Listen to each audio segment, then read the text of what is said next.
Okay, welcome to NFL Chaos with Jeremy. I am Jeremy. I am the Chaos, and my guest is John Post from Pure Adrenaline Fantasy Sports for Week 15 predictions. How you doing, John? Great, Jeremy. Thanks for having me on. Absolutely. Jacob, who does the show with me normally each week, is taking the week off, and I said, perfect. I finally get my friend John on my channel. This is your first appearance of many. Good. Well, thank you for having me.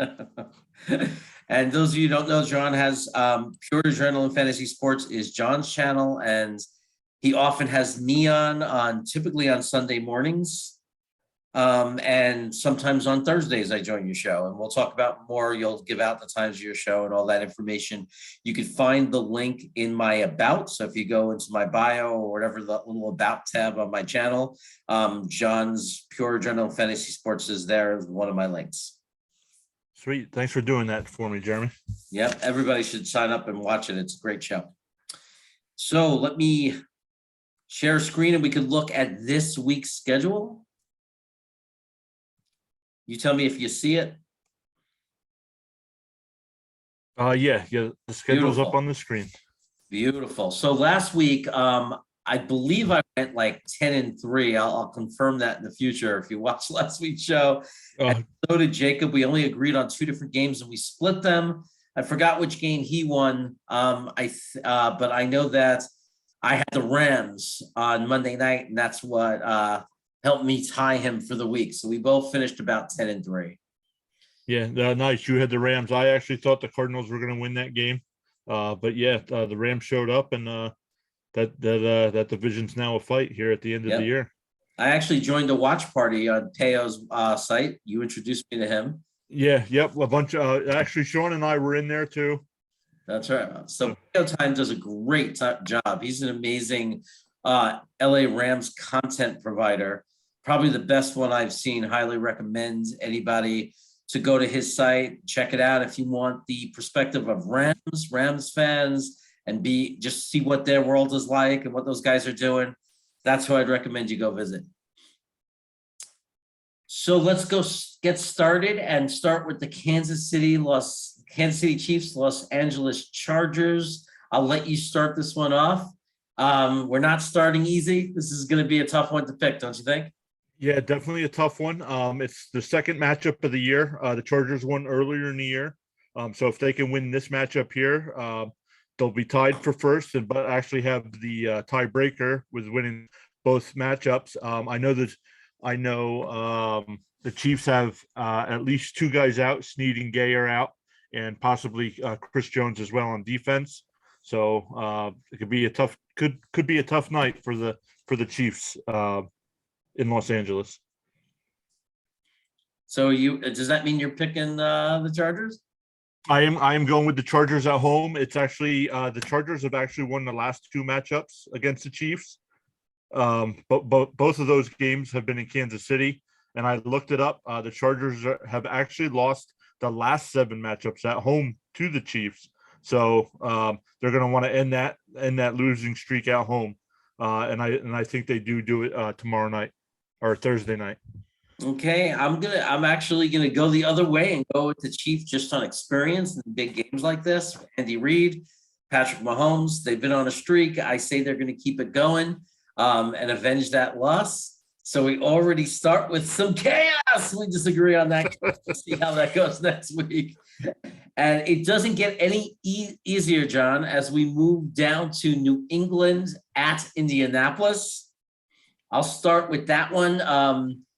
I think that I'm going to go with Indianapolis in this one. I'm going to go with Indianapolis. 1, they're at home. 2, I think they're much better than the record says they are.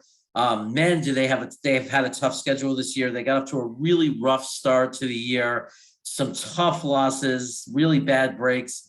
I think they've come along lately. I think they've more than ever. I think Jonathan Tyler has stepped up and established himself as maybe the best running back in the NFL.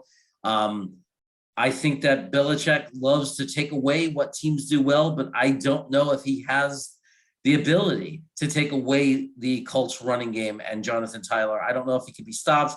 I think this is the week. And I also love the defense for Indianapolis and their ability to take away the ball. So I say this is going to be the week that New England goes down, and Indianapolis is going to do it. Yeah, I agree with you on this one. I like the Colts home as well. I looked it up. Fantasy wise, the Patriots are 18th against running backs. I didn't look up actual stats, but they do give up a lot of points. So I expect Taylor to have a big night. And with having a big night, they'll be able to control the clock and keep the Patriots off the field. Who actually, if you look at the Patriots, the last couple games, their offense hasn't been scoring. So this could be a loss for the Patriots here, and I agree with you with the Colts winning. Okay, now moving to the next game, probably a little bit more obvious where we're going to go with it, but we'll see. I'll let you start off. We have Arizona visiting Detroit, who's no longer winless. No longer winless. I agree, but I do have Arizona. I know D-Hop is out for at least the rest of the regular season, but I have Arizona winning this game. If they do win this game, they do clinch a playoff spot. I know there's still some tiebreakers to go for the number 1 seed and stuff like that, but I have them getting the win on the road. I expect it to be a close game, but pulling out the win at the end. Yep, I agree 100%. I see Arizona winning that game. Detroit might play tough at home. You never know, but I think Arizona's going to come in there angry. They're coming off a tough loss. They need to get back to business. And hey, man, this is a good year for them. This is their year of like really stepping out and establishing themselves as a top NFL team. Then moving to Dallas at the Giants. Now, I will say I'm not going to actually go with the Giants this week, but one of the things is just, the quarterback situation there, the offensive line. I just don't think that the Giants, their defense has slowed down and hasn't been playing as well lately. So I don't see them beating Dallas. I think Dallas is, they've had some inconsistency, like up and downs, but I think that, going into December now, I think Dallas is going to roll this out and take down the division and try to make a push. I think they got the talent to do it. And I just don't think, even though it's a division rivalry, the Giants, can play any of the division rivals tough on a given week. I just don't see it happening with the injuries and just the condition of that organization. They've missed out it's been years now. They really need to build an offensive line, and that, you wonder how long they can go until they realize and figure that out. So they're going to get stopped here. Yeah, I agree. I have Dallas winning this game as well.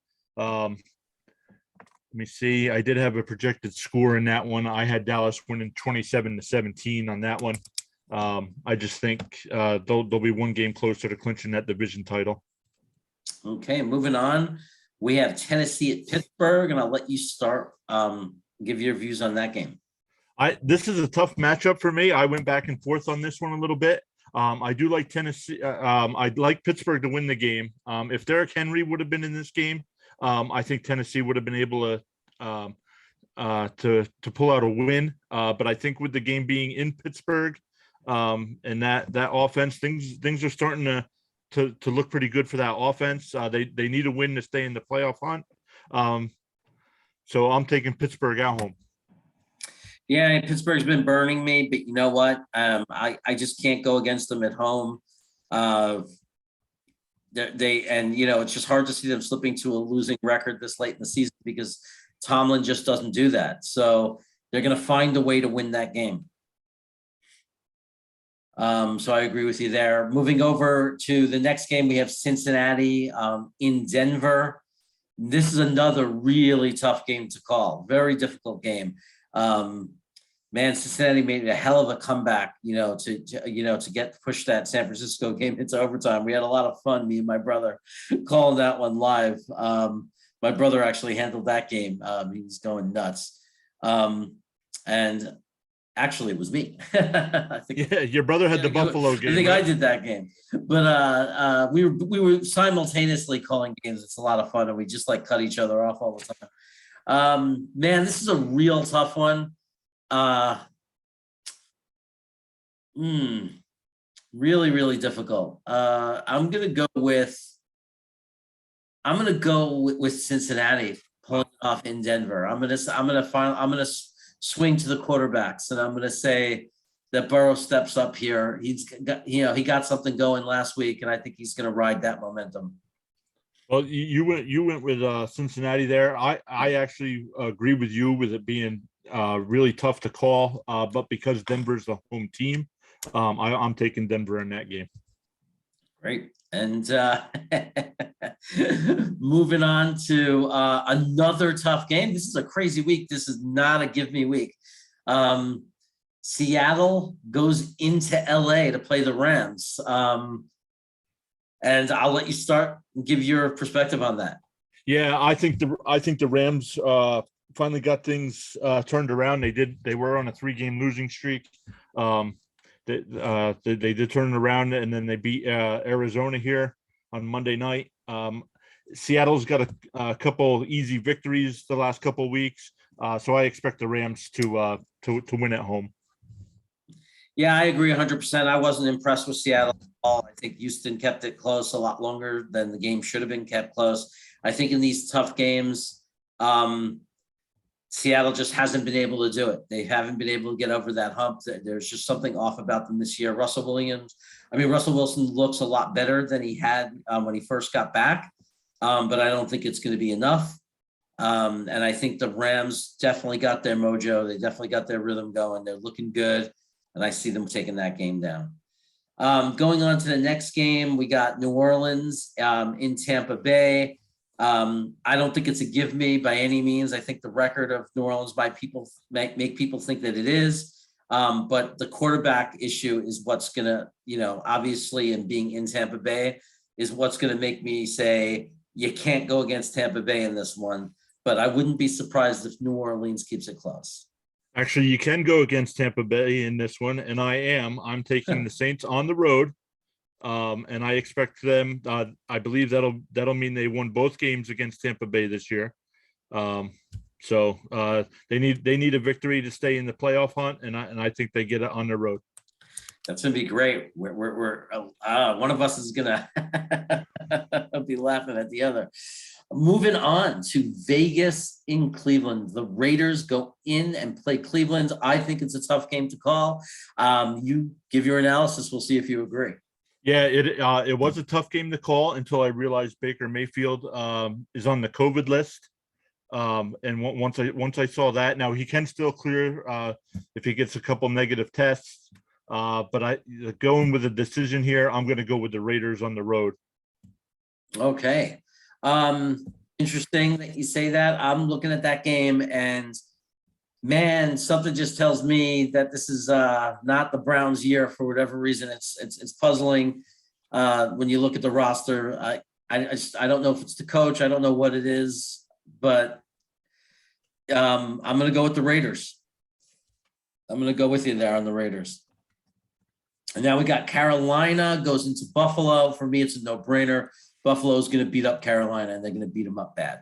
Yeah, I agree with you there. Carolina did start off the year 3-0, and they're now 5-8, so they're struggling.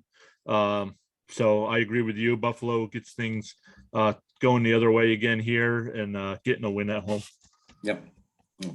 So the New York Jets go into Miami. Are New York Jets? It's always hard. I'm glad that you have to start this and give your analysis first. As much as I hate to say it, the Jets are just too banged up right now. I don't think there's any. Well, there's always a chance. I learned that earlier on in the year when I said there was no chance we beat the Bengals, and we ended up doing that. So, but yeah, I don't see us winning in Miami. I think too many injuries on our side right now, and Miami needs a win to stay in the playoff hunt. Yeah, as much as I hate to say it, one of the other things I'm worried about is just sacks and experience going against the team that's had a lot of success making quarterbacks make very quick decisions.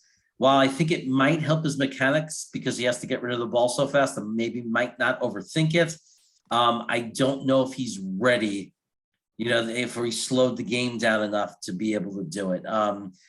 we'll see, but and he might not be horrible. LaFleur might have something designed for him to get rid of the ball fast, but I don't think it's going to be enough to beat Miami in Miami, hungry for a playoff opportunity.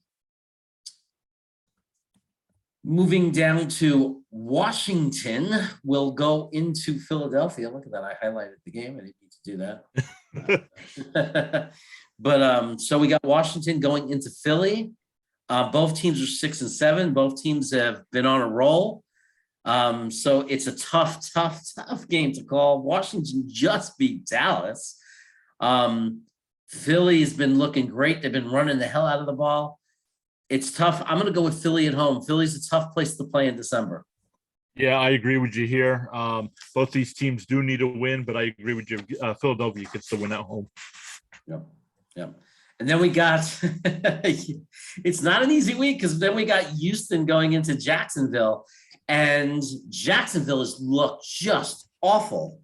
But it's in Jacksonville, and it's a tough game to call, I think. But what do you think? It is a tough game to call because of some of the injuries that are on Houston's side there. But the things that are going on with Urban Meyer down there in Jacksonville, I think he has completely lost the team, and I'm taking the Texans on the road. Wow, interesting. Man, it's really tough for me. I haven't given up on Trevor. I think that this is an opportunity for him to play well.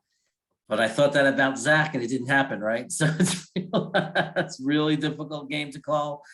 I don't think Jacksonville has been very competitive lately, and I think Houston has. So I'm going to swing towards you, even though they're on the road. I'm going to say they've been playing more competitively, so we'll go with Houston. We have Atlanta at San Francisco. I did it again. Maybe it's not such a bad thing to highlight the game we're talking about. No. So we have Atlanta going into San Francisco, and I am on a little bit of roll. I think that San Francisco is on a bit of a roll. I think they're making a run. I think people, they lost the game in between, so people don't really see them as much. But I love George Kittle. I think he's one of the best offensive players in the NFL. Just an absolute beast. And I see the 49ers winning that game at home and making their push towards the playoffs. I agree with you. I'm taking San Francisco at home as well. And talked about Kittle. I don't watch many 49ers games, but watching that game against Cincinnati, he just completely dominated that game. Yeah, just amazing player.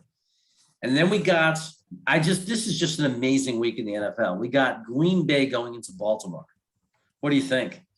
I like this matchup. It's two good teams. I'm not sure what the injury status is with Lamar Jackson, but it didn't matter to me either way. I'm liking Green Bay on the road. Green Bay with a win wins their division, so I think they're looking for that, and then they can set their eyes on getting home field advantage once they get the division wrapped up. Yeah, well, I think that Baltimore poaching Josh Johnson off the Jets practice squad and activating him tells you all you need to know about their confidence in Lamar Jackson's health. So I'm gonna say that Baltimore, I've been burned by them 2 weeks. I mean, twice already, because I keep getting stuck I keep staying on this train of Lamar Jackson in the last couple of years. And something is up with him. He is struggling, whether he's playing injured, just like with Baker, or whether he's even going to play at all.